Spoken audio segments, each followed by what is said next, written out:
Le téléphone dans la main de Chloé était brûlant, saturé d'appels manqués. Cela faisait déjà 3 jours que Mathieu ne donnait plus signe de vie. Parti en voyage d'affaires en Sibérie, il aurait dû être de retour avant-hier.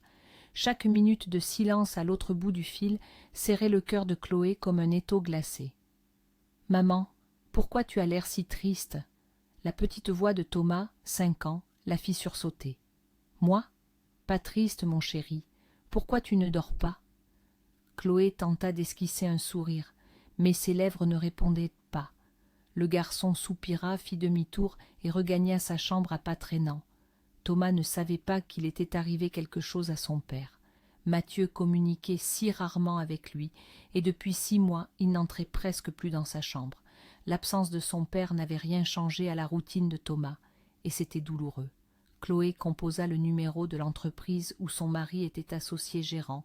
Mathieu lui avait dit qu'ils ouvraient une nouvelle usine en Sibérie. Elle réussit à joindre le directeur général, Philippe. « Bonjour, monsieur Philippe, » dit-elle d'une voix tremblante, peinant à masquer son émotion. Elle avait participé à des événements d'entreprise et le connaissait. « Je voulais avoir des nouvelles du voyage de mon mari. Je n'arrive pas à joindre Mathieu. Il devrait être rentré depuis 3 jours. » « Quel voyage ?» La voix du directeur laissait transparaître une sincère surprise. « Chloé, de quoi parlez-vous » La jeune femme faillit laisser tomber son téléphone. « Vous n'ouvrez pas une usine à Irkoutsk ?»« Non, nous n'avons pas d'usine à Irkoutsk et ce n'est pas prévu. Et Mathieu nous a prévenu qu'il prenait 2 semaines de congé sans solde. Chloé, je ne comprends vraiment pas de quoi vous parlez. »« En congé, » murmura Chloé en raccrochant. Elle s'affaissa lentement sur le canapé, se cachant le visage dans les mains. Le mensonge de Mathieu dépassait cette fois toutes les bornes. Avant, il se contentait d'excuses. Maintenant, il ne rentrait simplement plus. Son téléphone éteint. C'était indigne. Bien sûr, elle aurait dû partir plus tôt, au premier signe d'infidélité. Mais Chloé était restée pour Thomas. Mathieu pouvait offrir une vie confortable à l'enfant. En partant, Chloé aurait dû tout assumer seule. Elle ne savait pas comment elle aurait pu le supporter, ni comment cela aurait affecté Thomas. Mais il y avait une autre raison. Elle continuait de l'aimer, malgré son comportement exécrable. Mais maintenant, il fallait se faire violence. Assez d'humiliation. À cet instant, le téléphone sonna. C'était monsieur Philippe qui rappelait. « Chloé, c'est encore moi, voilà. On m'a appelé, » dit le directeur, la voix rapide et hésitante. « Oui, Mathieu est bien en Sibérie, mais pas à l'usine. Je pense que ce n'est pas quelque chose à dire au téléphone. Peut-être que je peux passer vous voir tout de suite ?» Chloé accepta. Elle rangea rapidement, autant qu'elle put, et se mit à attendre. Le bureau de l'entreprise de Mathieu n'était pas loin. Très vite, la sonnette retentit. Philippe entra. Ils s'assirent sur le canapé. Un long silence pénible s'installa. Le directeur semblait chercher ses mots. « Chloé, » commença-t-il en soupirant lourdement. « Voilà, Mathieu. Il est allé à Irkoutsk, au Baïkal, faire de la motoneige sur la glace. Ils y vont souvent, Mathieu et ses amis. » Chloé écoutait avec surprise ces nouveaux détails sur la vie de son mari. « Oui, mais là, ce n'est pas du tout le sujet. Juste après votre appel, un collègue est entré et m'a transmis une information d'Irkoutsk. Là-bas, en ce moment, il y a eu un léger redout. La motoneige est, bien sûr, interdite dans ces conditions. Mais, parlez !» ne put s'empêcher Chloé, le cœur glacé. Mais Mathieu a quand même décidé de s'aventurer sur la glace. Et il est passé à travers. Comment est-ce possible ? La jeune femme pâlit, sentant la terre se dérober sous ses pieds. « Chloé, qu'est-ce qui se passe ? Peut-être un médecin ?» demanda Philippe, effrayé. « Non, il est mort. Le fait est que ça n'est pas arrivé sur le lac lui-même, mais sur une rivière à proximité. Il y avait un fort courant sous-marin. Le corps de Mathieu n'a pas encore été retrouvé. Mais les secours disent que les chances de le retrouver vivant sont nulles. » Chloé reçut l'information comme un coup de massue. 15 minutes plus tôt, elle maudissait Mathieu, décidée de partir. Et maintenant, elle apprenait qu'il était mort. Elle regardait dans le vide. Devant ses yeux, comme dans un film muet, défilaient les images de leur vie. Philippe lui apporta un verre d'eau. « Je vous le promets, » la rassurait-il. « L'entreprise vous aidera pour l'héritage et pour toutes les questions juridiques. Mais comment est-ce possible si on ne l'a pas retrouvé? Et s'il était quand même en vie? demanda Chloé avec désespoir, se raccrochant à la moindre lueur d'espoir. Ça arrive. Une personne peut être déclarée morte même sans que le corps soit retrouvé. Je comprends que vous ayez du mal à accepter cette perte, mais on m'a assuré qu'il n'y avait aucune chance de survie. Je suis désolée. Chloé n'écoutait déjà plus. Les larmes coulaient à flots. Elle ne comprenait pas comment vivre désormais. Réussissant à grand-peine à reprendre le contrôle, elle raccompagna le directeur et s'assit dans la cuisine. « Maman, pourquoi tu pleures ?» Thomas entra sans bruit. « Qu'est-ce que tu racontes? Je ne pleure pas, j'ai juste les yeux qui piquent. Pourquoi tu n'es encore pas couché ?»« J'ai entendu que tu parlais avec un monsieur. C'est un monsieur du travail de papa? Et papa, il est où ?» Chloé resta muette. Que dire? Annoncer la mort de son père à un enfant de 5 ans, lui dire qu'il était parti au ciel? Elle décida de gagner du temps. « Papa, il est reparti en voyage comme d'habitude, sauf que cette fois, il va rester un peu plus longtemps. »« Et qu'est-ce qu'il fait là-bas ?» Thomas était à l'âge où les questions fusent sans arrêt, et y répondre était particulièrement difficile à cet instant. Il s'occupe de découvrir de nouveaux mondes. Il explore des montagnes, des lacs, des mers. En gros, il travaille et il voyage. Moi aussi, je veux découvrir de nouveaux mondes. Tu grandiras et tu découvriras tout ce que tu voudras. Et maintenant, tu dois dormir. Tu sais que c'est en dormant qu'on grandit le plus. Alors, plus tu te couches tôt, plus vite tu grandiras. Allez, va au lit. » Le garçon se dirigea vers la porte, mais s'arrêta soudain, se retourna et posa la question qu'il n'avait jamais formulée pendant toutes les missions de Mathieu. « Et papa, il rentre quand ?»« Je ne sais pas, » répondit Chloé, retenant à grand-peine ses sanglots. « Pas avant très longtemps, c'est un voyage compliqué et très long, il résout des problèmes difficiles. On ne découvre pas un nouveau monde en une semaine, tu comprends ?» Pour la première fois depuis des années, Chloé fut presque soulagée que son mari ne s'occupât pas beaucoup de leur fils. Elle ne pouvait imaginer comment elle aurait expliqué la situation à Thomas si Mathieu avait été un père aimant. Là, il y avait une chance que le garçon finisse par oublier son père et cesse de poser des questions. Bien sûr, dans quelques années, quand Thomas serait adolescent, il faudrait lui dire la vérité, mais ce serait plus tard. Pour l'instant, le principal était de préserver sa santé mentale. Mais qu'en était-il d'elle? Les infidélités, la double vie et les autres manigances de Mathieu ne diminuaient en rien la douleur de sa mort. Chloé comprenait qu'elle aimait son mari, mais à présent cela se faisait sentir avec une acuité particulière. Elle était prise au piège psychologique. Au moment où elle avait fermement décidé de le quitter, elle pouvait étouffer ses sentiments par la colère et le ressentiment. Maintenant, ce n'était plus possible. On ne peut pas en vouloir à quelqu'un qui est parti. Ses trahisons semblaient s'être effacées. Elle se remémorait les moments heureux du début de leur vie ensemble. Elle sortit l'album de famille. En le feuilletant, elle vit une photo, eux deux sur une motoneige, quelque part dans le Caucase. À l'époque, son mari l'emmenait avec lui en voyage. C'était un pro, il pouvait conduire une motoneige les yeux fermés, se rappela Chloé en essuyant ses larmes. Comment a-t-il pu permettre ça? Ça ne lui ressemble pas. Non, ça ne lui ressemble pas. Il faut attendre qu'on retrouve le corps. Je n'arrive pas à y croire. Elle referma l'album d'un coup sec. Pendant quelques minutes, ce fut un peu plus léger, mais aussitôt, une amertume incroyable la submergea.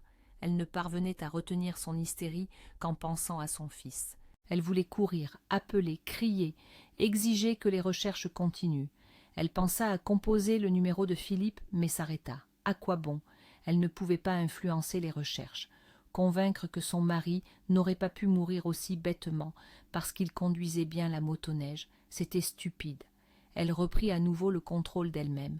Chloé resta assise, vidée, ne souhaitant que s'endormir et se réveiller en voyant son mari pressé de partir au travail, lui dire calmement « salut » et disparaître à nouveau.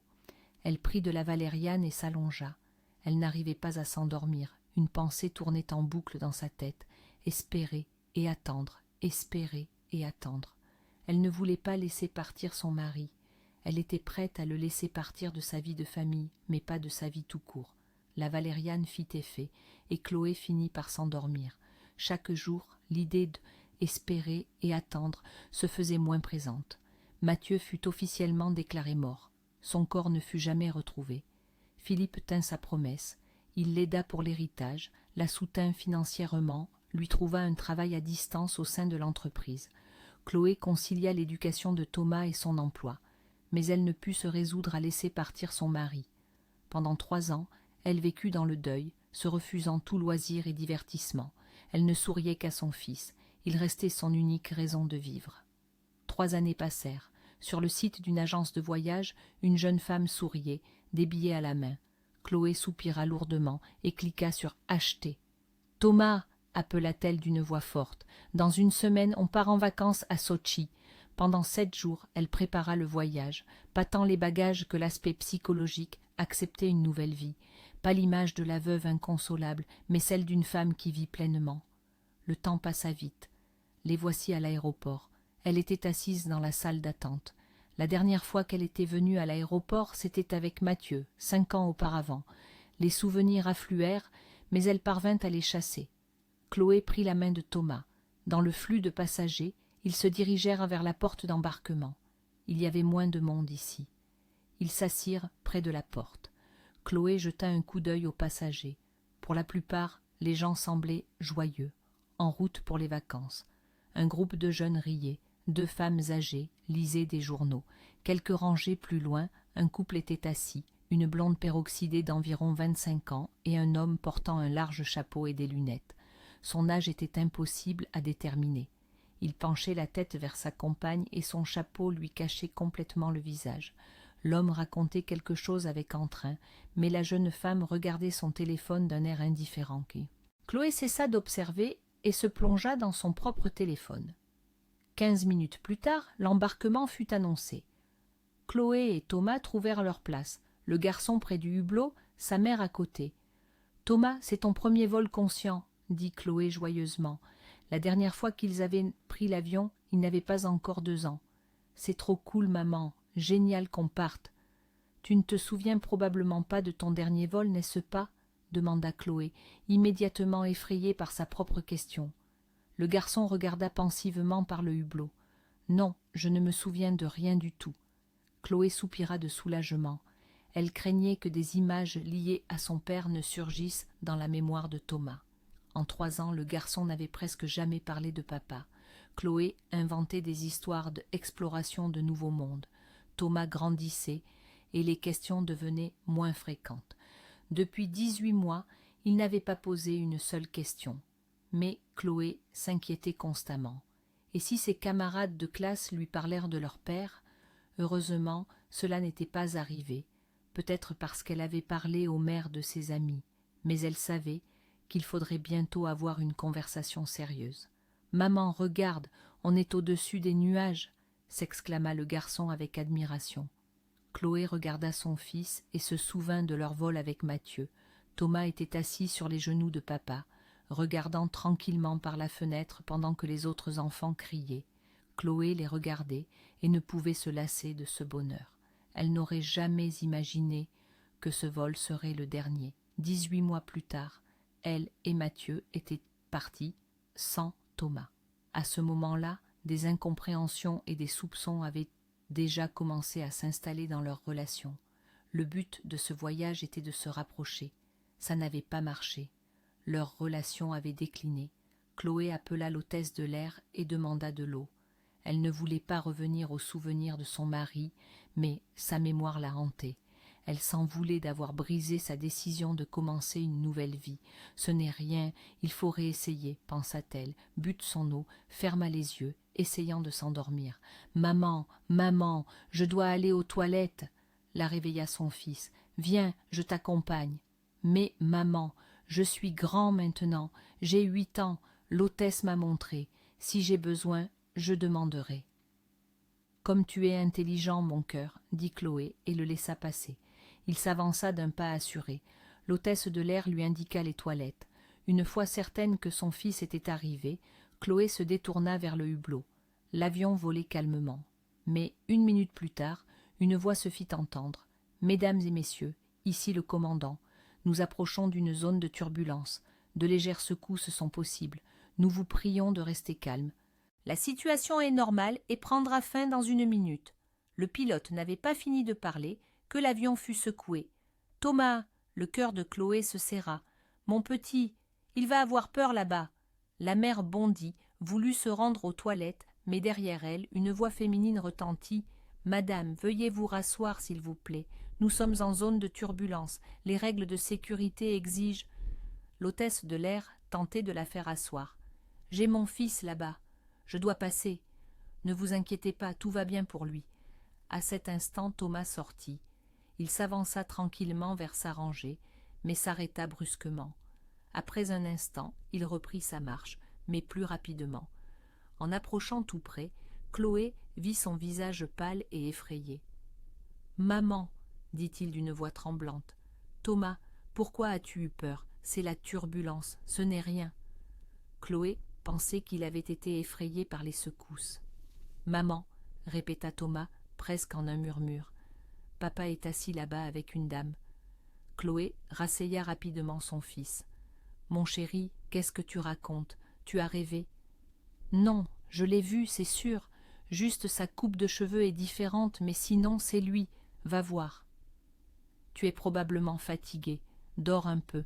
On va baisser ton siège et tu t'endormiras. »« Tu ne me crois pas? » ?»« Pourquoi je ne croirais pas? Je crois, c'est juste que… il y a tant de gens sur terre et certains se ressemblent beaucoup. Tu as probablement croisé un monsieur qui lui ressemble. »« Je suis certain que c'était lui, » dit le garçon, croisa les bras et fixa le hublot. Chloé comprit qu'il était inutile d'essayer de le faire changer d'avis. Il lui était difficile de rester calme elle-même. Elle essayait de se persuader qu'il n'y avait aucun Mathieu là-bas. Le garçon avait probablement revu des souvenirs de leur vol passé, et il avait imaginé. S'en assurer était simple, se lever, aller aux toilettes et revenir. Mais Chloé n'osait pas, et si quelqu'un qui lui ressemblait vraiment était assis là, cela la bouleverserait définitivement. Pendant le reste du vol, Chloé ne se leva pas, craignant de tourner la tête. 1 heure et demie plus tard, l'avion commença sa descente. 20 minutes de plus, et il atterrit, sans encombre. Les passagers se levèrent en hâte pour récupérer leurs affaires. Chloé ne se pressait pas, attendant que la foule diminue. Elle restait assise, observant les gens debout. À cet instant, l'homme d'une des premières rangées se leva. Chloé comprit aussitôt que c'était bien l'homme en question. Il ressemblait incroyablement à Mathieu. Seul son visage était un peu plus plein et sa coupe de cheveux plus courte. Il s'étira et son chapeau glissa. Chloé vit une petite tache de naissance sous son menton. « Ce n'est pas possible, » se dit-elle. « Non, c'est un rêve, une coïncidence absurde. Je ne veux pas y croire. C'est insensé. » Chloé tremblait, mais pour le bien de son fils, elle dissimula ses émotions. L'homme remit son chapeau, prit la blonde par la main et se leva lui aussi dans l'allée. Le chapeau cacha à nouveau son visage. Les gens sortaient. Quelques minutes plus tard, Chloé dit à Thomas de se préparer. Elle avait délibérément attendu plus longtemps pour éviter de le croiser. En sortant par la passerelle, elle ne put s'empêcher de s'adresser à une employée de la compagnie aérienne près du comptoir. Chloé comprenait que la jeune femme s'occupait d'un autre vol, mais elle avait besoin d'évacuer un peu son émotion. « Excusez-moi, pourriez-vous me dire si une personne a voyagé avec moi ? Je suis désolée, j'attends le départ d'un autre vol. Mais théoriquement, vous pourriez consulter la base de données, c'est la même compagnie. Théoriquement oui, mais je enfreindrai les lois sur les données personnelles. Mademoiselle, je vous en prie, mettez-vous à ma place. Peut-être… » Chloé se pencha vers l'oreille de l'employé et, doucement, pour que Thomas n'entende pas, poursuivit. « Mon mari, qui a disparu il y a plusieurs années, était dans cet avion. » La jeune femme regarda Chloé, puis Thomas. Apparemment, le regard de l'enfant toucha sa rigidité. Elle tapa quelque chose sur l'écran. Nom, prénom. Kras Belov Arion Lvovitch, dit Chloé, le premier nom qui lui vint à l'esprit, se souvenant de ce qu'elle avait entendu dans un bar. Aucune personne portant ce nom n'a voyagé sur votre vol, répondit la jeune femme. Voilà, je suis vraiment désolée, mais je vous demande de vous éloigner et de ne dire à personne ce que j'ai fait. Oui, bien sûr, répondit Chloé désemparée. Excusez-moi. Elle prit la main de Thomas et se dirigea vers le hall de récupération des bagages. Chloé regardait le tapis roulant noir. Du coin de l'œil, elle aperçut l'homme au chapeau. Il avait déjà récupéré ses bagages et se dirigeait vers la sortie avec sa compagne. « Heureusement que ce n'est pas lui, » pensa Chloé. « Sinon, je ne sais pas ce que j'aurais fait. Il arrive que des coïncidences comme ça se produisent. Mais la tâche de naissance, il fallait tout oublier et se concentrer sur les vacances. » Ayant récupéré leurs valises, ils se rendirent à l'hôtel. Chloé aimait sa chambre qui offrait une vue sur la mer. Elle sortit sur le balcon, inspira profondément, relâchant mentalement la tension. La nouvelle vie continuait. Des jours de repos, de soleil et de mer l'attendaient. Aucune rencontre fortuite ne viendrait tout gâcher. Les 3 premiers jours furent magnifiques. Le temps était agréable, les transats disponibles. Seules les disputes des voisins s'entendaient parfois la nuit. Le soir du 4e jour, Chloé, comme d'habitude, sortit sur le balcon. Le ciel était couvert. Elle s'apprêtait à rentrer, mais entendit que les voisins du dessous étaient sortis sur leur balcon. Ils parlaient sur un ton élevé, le même couple qui se disputait la nuit. « Clara, est-ce que quelque chose dans cette vie t'intéresse à part l'argent ?» demanda l'homme à voix forte. « Bien sûr, mais pour que quelque chose m'intéresse, il faut d'abord que tu m'entretiennes, » cria la jeune femme en retour. Chloé décida de rester. Non pas qu'elle aimât écouter aux portes, mais elle était curieuse de savoir jusqu'où l'insolence pouvait aller. De plus, la voix de l'homme lui semblait familière. « Mais je ne t'entretiens pas, » continua l'homme. « Tu plaisantes, tu m'as emmené dans ce taudis, dans un Sotchi oublié, alors que j'ai besoin de Chypre, des Maldives, de Bali. Tu comprends ? Mais, Clara, ce n'est pas un taudis, c'est un hôtel 4 étoiles. Si tes anciens sugar daddies t'emmenaient aux Maldives, c'est parce qu'ils ne voulaient que ton corps. Et toi, tu veux autre chose, n'est-ce pas ? Bien sûr, j'essaie de t'apprendre des choses, de t'expliquer, de te rendre un tout petit peu plus intelligent. Quel rabat-joie tu fais. Tu as l'air jeune, mais tu te comportes comme un vieux radoteur. Je suis un vieux ? La voix de l'homme devint plus basse. Bon, d'accord, mais je vais te confier un secret. Toi non plus, tu ne rajeunis pas. Avec les années, ce qui fait courir les hommes riches derrière toi disparaîtra. Et que restera-t-il ? Chloé se figea. Lorsque l'homme parla plus doucement, elle comprit. C'était son mari, Mathieu. Il était impossible de se tromper. Elle ne l'avait pas reconnu tout de suite parce qu'elle ne l'avait presque jamais entendu crier. Toute leur dispute s'était déroulée calmement ou en silence. Mais quand l'homme de l'étage inférieur prononça « Et que restera-t-il ?» Chloé n'eut plus aucun doute. C'était la phrase préférée de Mathieu. Il l'utilisait dans n'importe quelle discussion, mais sur Clara cela n'eut aucun effet. Elle éclata de rire. « Qu'est-ce que tu racontes ? Mais à 40 ans, j'aurais l'air mieux que toutes tes ex et tes futures copines réunies, » dit-elle à travers son rire, et, claquant bruyamment la porte, elle quitta le balcon. Le présumé Mathieu resta encore un peu, ouvrit la porte, commença à dire quelque chose et entra dans la chambre. Chloé était sous le choc. Elle voulait entendre sa voix à nouveau, juste pour être sûre. « Thomas, je sors faire une course, je reviens vite, » dit-elle à son fils. « Sors du balcon. » Elle se précipita dans le couloir, appela l'ascenseur, mais il tardait traîtreusement à arriver. Alors Chloé se rua vers l'escalier, descendit d'un étage et trouva la chambre en question, juste en dessous de la leur. Oubliant toute bienséance, elle colla son oreille contre la porte. Le couple continuait à se disputer. « Et tu n'as pas peur que je te quitte tout de suite ? Où irais-tu, Clara ? N'importe où. Quoi, il n'y a pas d'homme riche à Sotchi ? On en trouvera certainement de plus riches que toi. Tu regretteras tes paroles. De toute façon, ça m'est égal. Va où tu veux.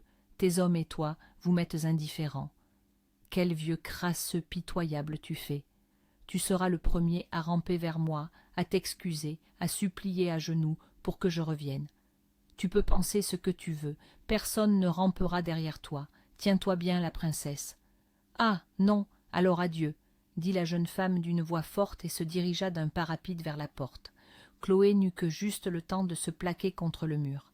La jeune femme sortit en trombe et courut vers l'ascenseur sans apercevoir Chloé. « Quel cauchemar! Qu'est-ce que je fais? Je me cache, je me dissimule devant un couple que j'écoutais aux portes. Quelle honte !» se réprimanda mentalement Chloé. Mais elle comprenait au fond d'elle, l'écoute était justifiée. De telles coïncidences n'existent pas. D'abord l'avion, puis la tâche de naissance, et maintenant la voix. Soit Chloé avait perdu la raison, soit son mari décédé était derrière cette porte. Mais Thomas l'avait reconnu aussi. Et on ne trompe pas les enfants. Chloé décida de s'éloigner vers la fenêtre au bout du couloir pour reprendre son souffle, mais elle ne put se reposer longtemps. La porte de la chambre s'ouvrit et l'homme en sortit. Chloé n'eut que juste le temps de se tourner vers la fenêtre. Dans le reflet, elle vit l'homme fermer la chambre avec sa carte et se diriger vers l'ascenseur. Quand il attendit la cabine, Chloé décida de le suivre. Elle courut vers l'escalier et descendit rapidement, voulant rattraper l'ascenseur. Ça marcha. Ils arrivèrent à peu près en même temps au rez-de-chaussée. Chloé le regarda s'éloigner. Si l'on enlevait quelques kilos superflus et les cheveux gris, c'était le portrait craché de Mathieu. Il était en débardeur et short. Identifier son mari décédé par son apparence ne posait aucun problème. Elle marchait derrière lui à distance, ne comprenant pas le but de cette filature, mais quelque chose la poussait à continuer. L'homme atteignit le bar, prit un cocktail et s'assit au comptoir. Le jeu de la détective captivait Chloé. Elle remonta le col de son gilet, ébouriffa ses cheveux, mit des lunettes de soleil. Elle s'approcha du comptoir et, baissant la voix, commanda un mojito. Elle le but pendant environ 5 minutes, pendant que l'homme buvait plusieurs shots de tequila. 10 minutes plus tard, l'alcool fit son effet. « Mademoiselle, dites-moi. » Chloé sursauta. C'était Mathieu qui s'adressait à elle. Il n'y avait personne d'autre au comptoir. « Pourquoi êtes-vous si... » Il s'arrêta, cherchant ses mots. « Si quoi ?» demanda Chloé d'une voix basse. « Compliqué, choisit Mathieu, le mot le moins offensant. C'est probablement ce que vous pensez, c'est beaucoup plus simple. Voilà la solidarité féminine. Vous ne connaissez absolument pas ma situation, et vous dites que c'est ce que je pense. Eh bien, je pouvais m'en douter, répondit Chloé, fixant intensément son verre vide. Elle avait peur de se tourner pour lui faire face. Et qu'est-ce que vous avez deviné? Évidemment, vous vous êtes disputé avec votre petite amie. Peut-être qu'elle s'est enfuie, vous a insulté. Et maintenant, vous cherchez du soutien, quelqu'un qui vous dirait que vous avez raison et qu'elle est une jeune idiote. Chloé utilisa sans vergogne les résultats de son écoute. Oui, vous êtes très perspicace. Je suis même surpris. L'intuition féminine existe vraiment, mais je vais devoir vous décevoir. Pourquoi? Je ne suis pas celle qui va dire que vous êtes bien et que les filles sont méchantes.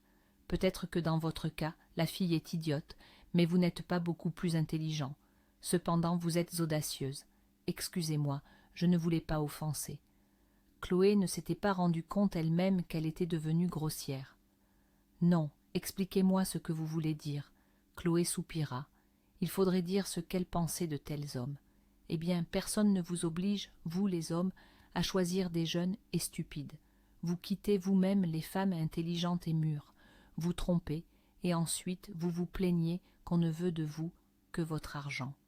Vous me lisez comme un livre ouvert, mais vous savez, il y a aussi les hormones qui nous poussent à choisir des jeunes. Ça sonne comme une excuse boiteuse. La capacité à lutter contre les instincts animaux et à les maîtriser est ce qui a fait de l'homme ce qu'il est. Vous êtes bien un homme, n'est-ce pas? Il semble...